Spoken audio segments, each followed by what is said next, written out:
Alright, let's begin. So to start, we had to do OBB collisions with the other collision volumes. I was not able to get the AABB to OBB collisions working properly, as you saw over here. Sometimes it does not work.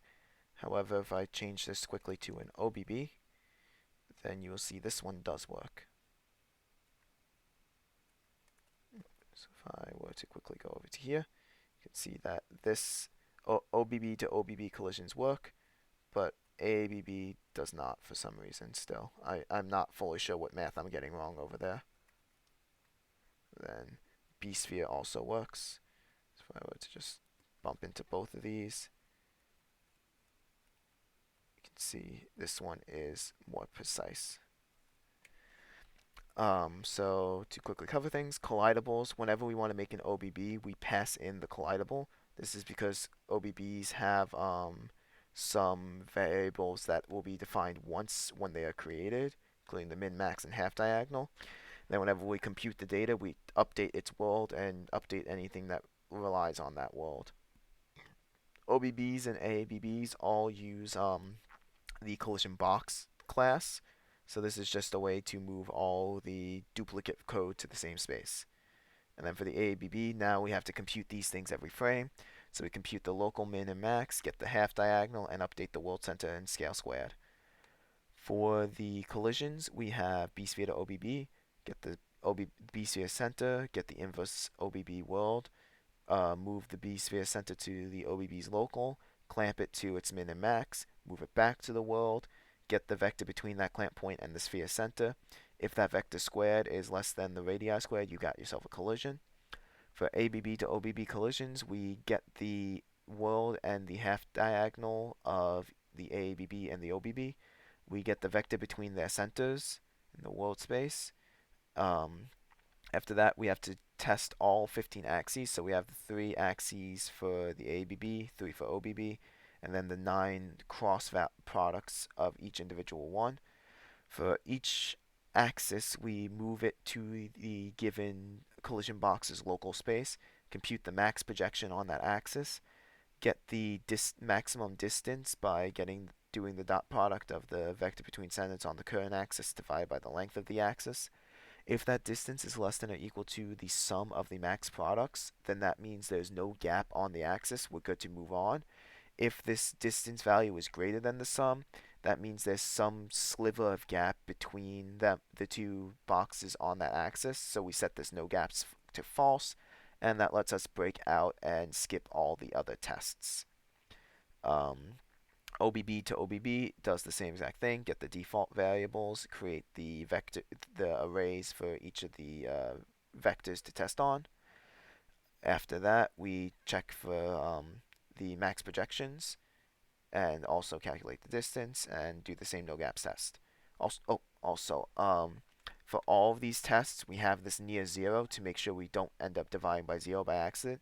So if the current axis would be too close to zero to do division, we just skip it and say that there will not be a gap on that one.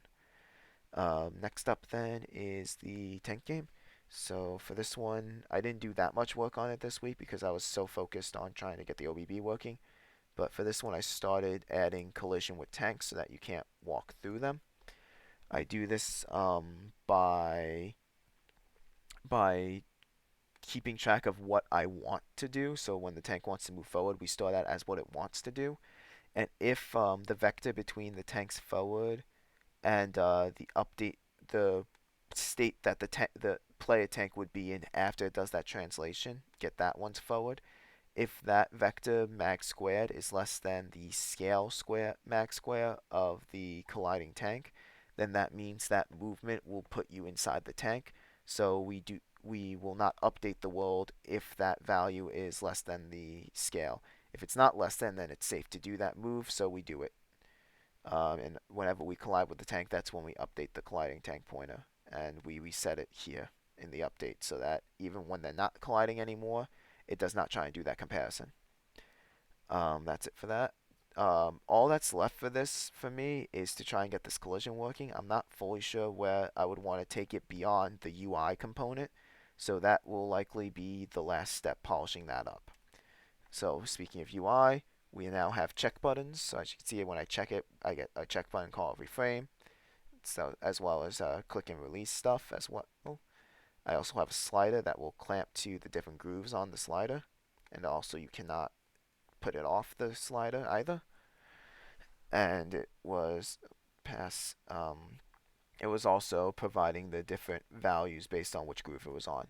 So for the check buttons, we have an enum for the different button types there are, or for the different button indices.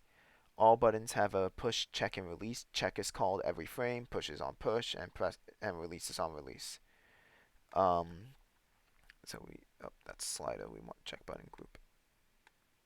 So check button group. We create all the buttons on its creation. Whenever they submit entry, the user defines how many check buttons are currently active, and then we create our registries. There's a function to update the text, which was the thing that I showcased over there. If I quickly hop back to the test check button. So just to showcase, you can initialize some, and if the user were to try and initialize the last one without initializing all the other ones, it does not break.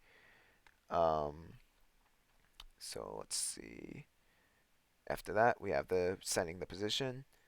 On update, it will go through its list of active check buttons, and for each one, it will call the associated check. For Draw 2D, we loop through all the active check buttons, and we will render them. So rendering the check buttons, here's the render, and here's all the setting the position and data for it as well. So back to the check button group. Whenever a mouse is pressed, we check first the active check buttons to see if there's something that needs to be released. So we go through all of them, try and do the clamping test. If we find something, we say that a button was triggered, and then we will remove it from the active list, push it onto the inactive, and call the appropriate release. If a button was not found, then we move over to the inactive list, and we check for a clamp on there. If we find something in the inactive list that was pushed, we set the trigger to true, and then we move it from the inactive list to the active list, and then call the associated push function. So that's it for that. For the sliders, the user defines the length as well as its initial position. With this length, we create an array of groove positions. So these groove positions start with negative infinity, and then we will create all the other necessary ones based on however many lengths was defined, using the width of the segments for the gaps. And then we set the last value in the array to be essentially affinity in the positive direction. For that, we have the set position as well. So this just pushes it wherever, and then also updates the tick positions for each of these segments, and also updates the min, max, and the tick position. For the slider, whenever a mouse is pressed, then we say it's time to update the tick if the mouse is currently within the boundaries of the slider. So while the mouse is down, we update the tick's X position to just be wherever the mouse is along the X-axis. It's also clamped so that you can't knock it off of the slider. Whenever the mouse is released, we will try and find which position we need to clamp the tick to. So we start with the negative infinity, get the current distance with it. Once we do that, we loop through all of the options in the array of groove positions.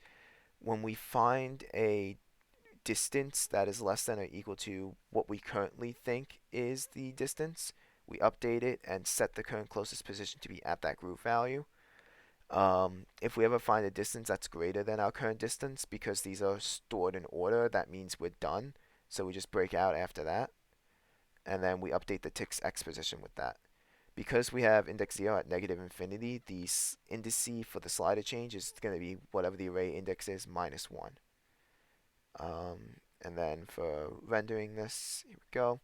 So we take the first end, we set the origin -1, have this degree set to 0, render it, render all the segments in between where we just increase the offset using the width of the segment. And then for the other end, we rotate it so that it's effectively flipped. And then we change the origin as well, update the position, render it, and then we render the tick last. And that's it.